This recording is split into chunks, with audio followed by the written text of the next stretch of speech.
How to fix Cash App login problem. In order to fix Cash App login problem, you could start by ensuring a stable internet connection. So if you are having issue with the internet, you could go ahead and open up settings. Here you want to go to network and internet, and you just want to make sure to select internet, and you could go ahead and refresh, restart, or maybe reconnect. That can also be able to help. Now, if the issue still persists on, you could also try restarting your device. Hold on to your side button and restart. That could also be able to fix. If the issue still persists, or if you're not able to fix after doing all these procedure, you want to go to settings, open up apps from the list, locate Snapchat, locate Cash App.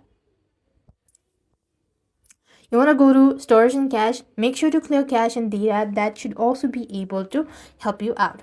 If the issue still persists and nothing works out, you then need to simply go ahead and check your credential, as it could be due to your login credentials or incorrect information as well. So you might want to check that out, and that should definitely help you out as well.